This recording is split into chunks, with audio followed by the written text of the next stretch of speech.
శ్రీమాత్రే నమః. జై గురు దత్తాత్రేయ నమః. ఈ వీడియోలో మనం మేషరాశి వారికి శుక్రుని యొక్క గమనం డిసెంబర్ 2వ తారీఖు నుంచి 28వ తారీఖు మధ్యలో మకర రాశిలోకి ప్రవేశిస్తున్న సందర్భంగా మేషరాశి వారి మీద శుక్రగ్రహ ప్రభావం ఏ విధంగా ఉండబోతుంది, ఈ రాశి వారికి ఏ విధంగా అదృష్టం కలిసి వస్తుంది అన్న విషయాన్ని ఈ వీడియోలో మనం తెలుసుకునే ప్రయత్నం చేద్దాం. సాధారణంగా ఎవరి యొక్క జన్మజాతకంలో వారి జీవితంలో సుఖపడాలన్నా, వివాహ జీవితం అనుకూలంగా ఉండాలన్నా, ఒక గృహయోగం కానీ వాహన యోగం కానీ ఉండాలన్నా, అసలు అతని జీవితంలో ప్రేమ, అట్రాక్షను, అలాగే గుడ్ విల్, మంచి నడవడిక ఇవన్నీ కూడా శుక్రుని యొక్క అనుగ్రహంతోనే జాతకుడికి రావడం జరుగుతూ ఉంటుంది. మేషరాశి వారికి శుక్రుడు ధన సప్తమాధిపతిగా మరి కారణమవుతూ ఉంటాడు. శుక్రుడే భార్యాకారకుడు. సహజంగా మేషరాశి వారికి సప్తమ స్థానం తులారాశి, దాని అధిపతి శుక్రుడు అవటం వల్ల చాలామంది మేషరాశి వారికి వివాహం తర్వాతే జీవితం అభివృద్ధికరంగా ఉండడం జరుగుతూ ఉంటుంది. అంటే వాళ్ళ లైఫ్ వివాహం తర్వాత టర్న్ తీసుకొని అప్పటిదాకా ఒక సాధారణ జీవితం గడిపినటువంటి వారు వివాహం తర్వాత అన్ని లగ్జరీసు, వైభోగాలతో చాలా రాయల్గా జీవించే అవకాశం ఉంది.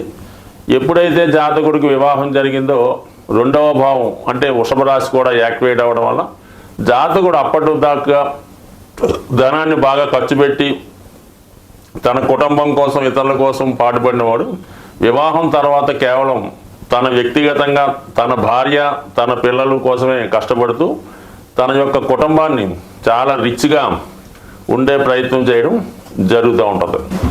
సో ఏదైనా మేషరాశి వారికి శుక్రుడు శుభగ్రహాలైనటువంటి బుధుడితో కలిసిన, గురువుతో కలిసిన జాతకుడు ఉన్నత విద్యావంతుడై అతను ఏ రంగంలో ఏర్పడినప్పుడు కూడా దాంట్లో డబుల్ డిగ్రీలకు కానీ పీజీ వరకు కానీ ఎడ్యుకేషన్ చేయడం జరుగుతుంది.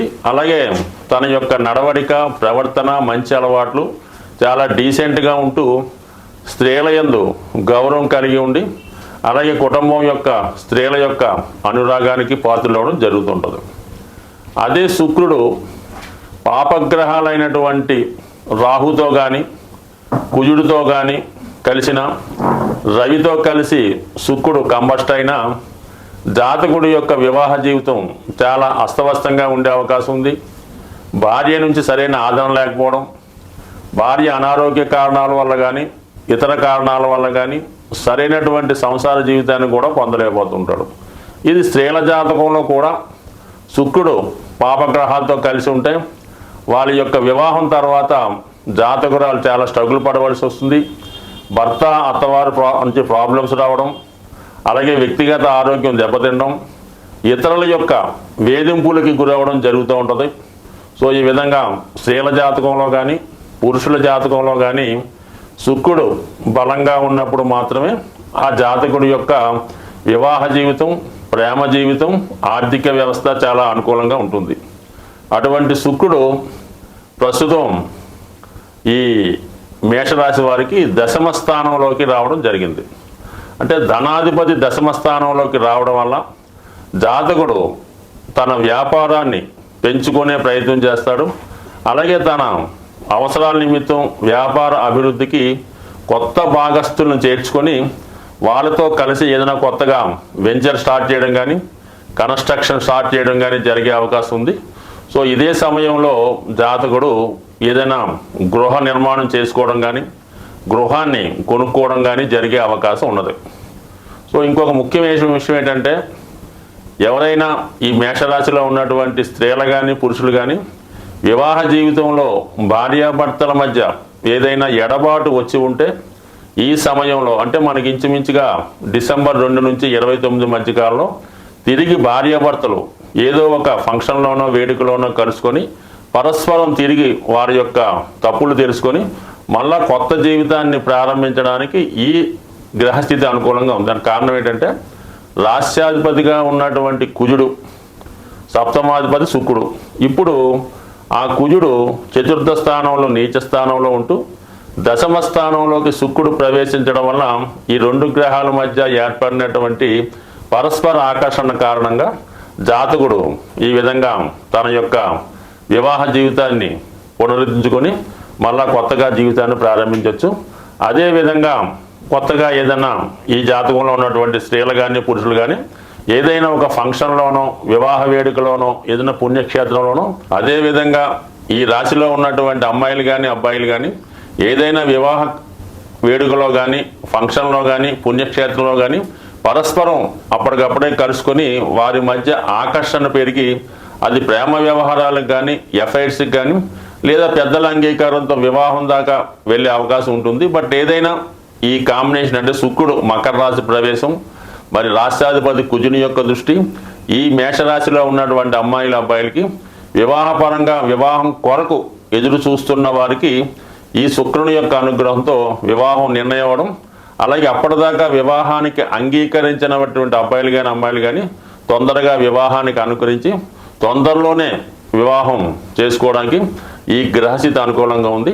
అలాగే మరి చతుర్థ భావం దశమ భావం ఈ కుజ శుక్రులు యాక్టివేట్ అవ్వడం వల్ల జాతకుడు తన వ్యక్తిగత అవసరాలకు ఒక కొత్త వాహనం కొనుక్కోవడం కానీ, అలాగే తన కార్యాలయాన్ని ఆధునికంగా అలంకరించుకోవడం, అందులో కొంతమంది స్టాఫ్ను నియమించి తన వ్యాపారాన్ని అభివృద్ధి చేసే విధంగా ఈ గ్రహస్థితి అనుకూలంగా ఉంది.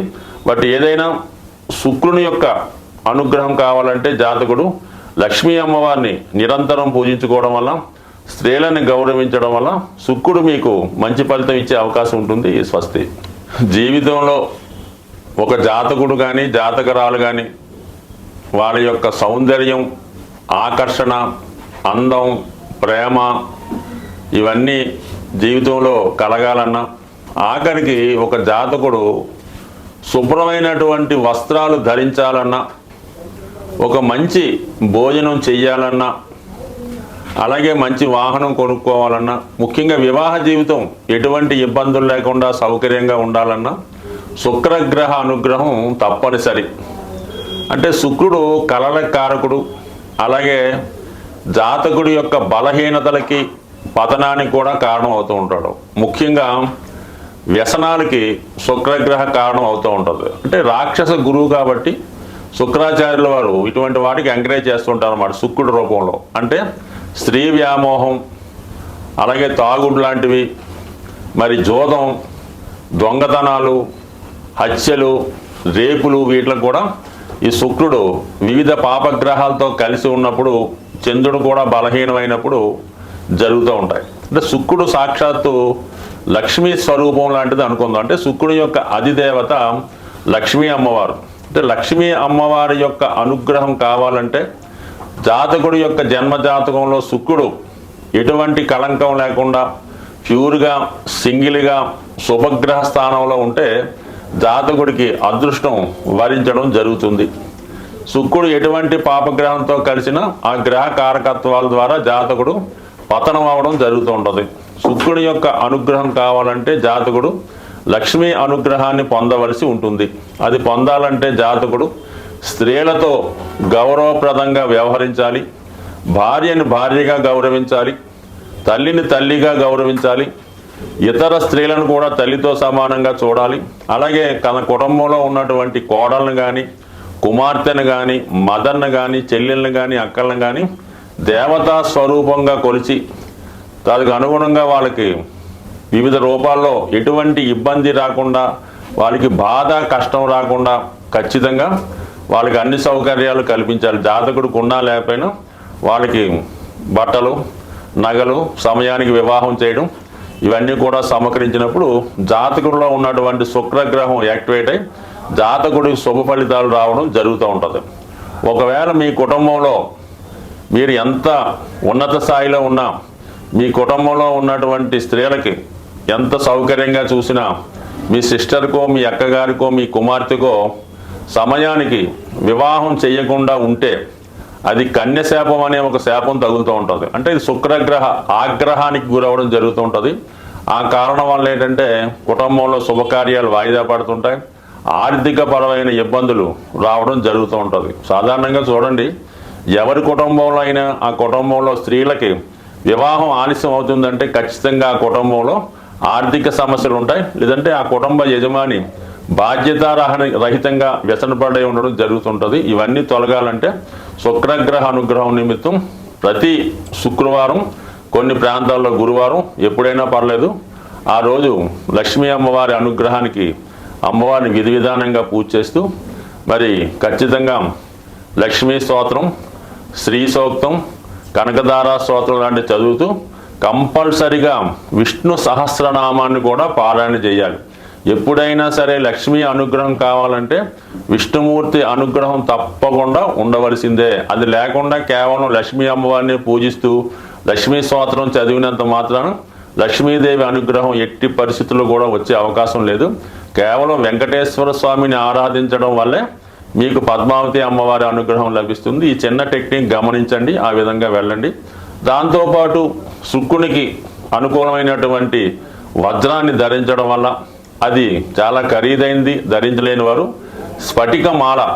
స్ఫటికమాలని ధరించడం వల్ల జాతకుడికి లక్ష్మి అనుగ్రహం కలుగుతుంది.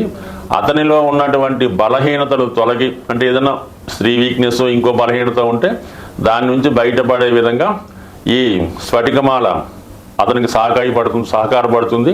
అలాగే అనుకూలం ఉన్నవాళ్ళు స్ఫటికంతో తయారు చేసినటువంటి శివలింగాన్ని, చిన్నది 1 ఇంచి 2 ఇంచుల పరిణామంలో కానీ స్ఫటికంతో చేసినటువంటి శ్రీచక్రాన్ని కానీ మీ పూజా మందిరంలో నిత్యం పూజించుకోవడం వల్ల ఖచ్చితంగా మీ యొక్క ఆర్థిక పరమైన సమస్యలు, కుటుంబంలో ఉన్నటువంటి వివాహపరమైన సమస్యలు, స్త్రీ దోషం, స్త్రీకి ఉన్నటువంటి శాపం కానీ, స్త్రీ శాపం కానీ, మాతృశాపం కానీ తొలగి ఆ కుటుంబం ఖచ్చితంగా మరి చక్కగా లక్ష్మీ కళతో మంచి నేమ్తో ఉండే అవకాశం ఉంది. బట్ ఏదైనా ఖచ్చితంగా మాత్రం శుక్రగ్రహ అనుగ్రహం కావాలంటే స్త్రీలను గౌరవించవలసిందే. స్వస్తి.